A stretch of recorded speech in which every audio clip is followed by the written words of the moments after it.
This has made national news. So how we respond to this as a community is what's going to send a strong message. Demanding answers, community leaders turned the heat on a local school board over a hate crime controversy. Good evening, I'm Micah Ullman. Civil rights groups are angry over what happened to a member of Santa Monica High School's wrestling team that included a noose and chains. KTLA's Brandi Hitt live at tonight's school board meeting. Brandi. Micah, I just went inside and this school board meeting is nearly full. Many parents, civil rights groups, even there's a kid inside wearing a wrestling t-shirt. And a lot of them are waiting to speak publicly tonight about a student who was reportedly taunted with a noose at Santa Monica High.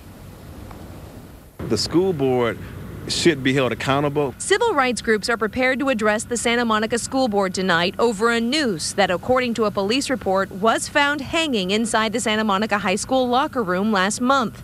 An 18-year-old African-American wrestler had walked in and, according to that report, was then cornered and chained to a locker, with students shouting out the word slave. This is Santa Monica, one of the most diverse, beautiful cities in the world.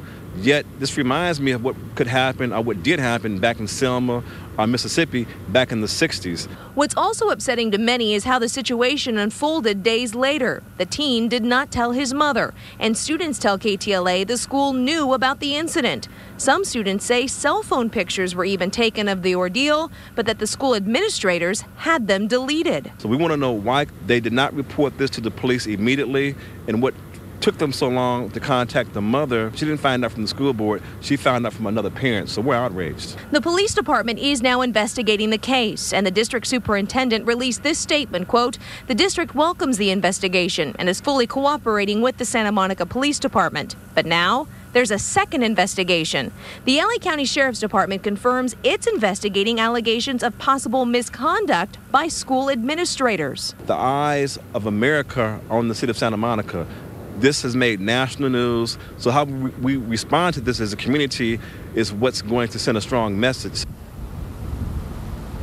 So right now we're going to head back inside and have a complete wrap up for you of what went on during the school board meeting coming up tonight on the KTLA News at 10. Reporting live in Santa Monica, Brandi Hitt, KTLA 5 News. Micah, back to you in the studio.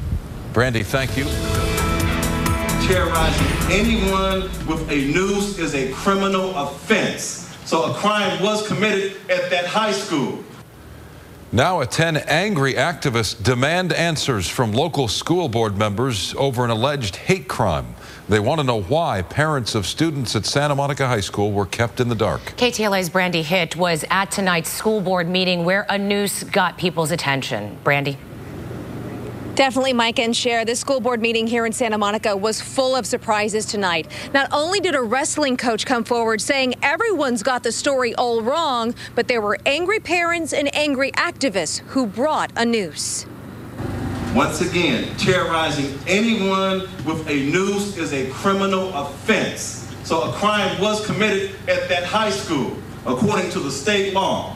That was the message to the Santa Monica School Board tonight in front of a packed house after it was uncovered that a noose was found hanging in the Santa Monica High School locker room last month. According to a police report, an 18-year-old African-American wrestler had walked in, was then cornered and chained to a locker, with students shouting out the word slave. Tonight, the board got an earful because the teen's mother was not notified until weeks later by a friend. Students say the school knew about the incident and that some people had taken photos, but that they were told to delete them. This was a criminal act called a hate crime, and it must not go unpunished. Where I come from, if it walks like a duck and quacks like a duck, most likely it might be a duck. No one should be getting their facts from the newspaper instead of from the district. Then this speech came from a coach.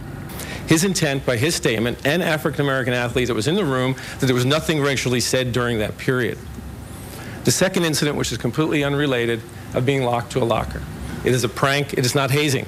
It's a prank. It was fun. It's a funny thing that the athletes think are funny in the locker room. Now, just moments ago inside, that coach also said the team was hanging that practice dummy, and they did not mean to hang it as if it was being hung by a noose. Also inside tonight, the school board says it will take measures to make sure an incident like this does not happen again. And on top of that, we still have 2 investigations underway. One to see if there was a hate crime for criminal activity, and also the other one by the Sheriff's Department to see if administrators did in fact try to cover this up. Reporting live in Santa Monica, Brandi Hitt, KTLA 5 News. Cher, back to you in the studio. All right, Brandi, thank you.